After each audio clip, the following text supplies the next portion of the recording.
Heart attack ഒരു common ആയി മാറിയിരിക്കുന്നു. അതും എസ്പെഷ്യലി യങ്സ്റ്റേഴ്സിൽ 35 ഇയേഴ്സിലാണ് മിക്ക പേഷ്യൻ്റ് ഇപ്പം നമ്മൾ കാണാനിടയാവുന്നത്. 35 വയസ്സ്. ഇതിന് കാരണങ്ങൾ കുറേയുണ്ട്. ദ കോമൺ കാരണം എന്ന് പറയുന്നത് blood pressure, diabetes, high cholesterol.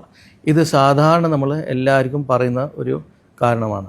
ഇതല്ലാതെ വേറെ കാരണങ്ങളാണ് യങ്സ്റ്റേഴ്സ് വരാൻ എന്ന് പറയുന്നത്. 1 സ്ട്രെസ്, 2 നോ സ്ലീപ്പ്, 3 സ്മോക്കിംഗ്. ഈ 3 കാരണങ്ങളാണ് പിന്നെ ഈ പറയുന്ന യങ്സ്റ്റേഴ്സിൽ നിന്ന് വരാൻ കാരണം.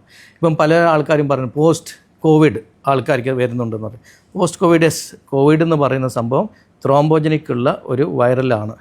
അതിൻ്റെ കൂടെ ഈ പറയുന്ന സ്ട്രെസ്സും, ഈ പറയുന്ന സ്മോക്കിങ്ങും, ഈ പറയുന്ന സ്ലീപ്ലെസ്നെസ്സും, ഈ 3 കാരണങ്ങൾ കൊണ്ട് ഈ പറയുന്ന ഡയബറ്റീസ് വരാനും ഹൈപ്പർ ടെൻഷൻ വരാനും കൊളസ്ട്രോൾ കൂടാനും സാധ്യത ഉണ്ട്.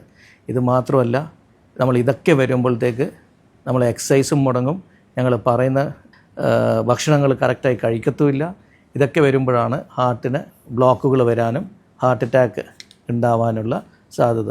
അതുകൊണ്ട് യങ്സ്റ്റേഴ്സ് മനസ്സിലാക്കേണ്ടത് ഇത്രയേ ഉള്ളൂ. Life is only lived once, live it to the fullest extent. നമ്മൾ ഒറ്റ ഒരു ജീവിതമേ ഉള്ളൂ ഞങ്ങളുടെ. ഇതല്ലാതെ ഈ ജീവിതത്തിൽ സ്ട്രെസ് എടുക്കാനല്ല, എൻജോയ് ചെയ്യാനാണ് ഞങ്ങളൊക്കെ ഇവിടെയുള്ളത്. So enjoy your life. Life is lived once. Take care of yourself and take care of your heart.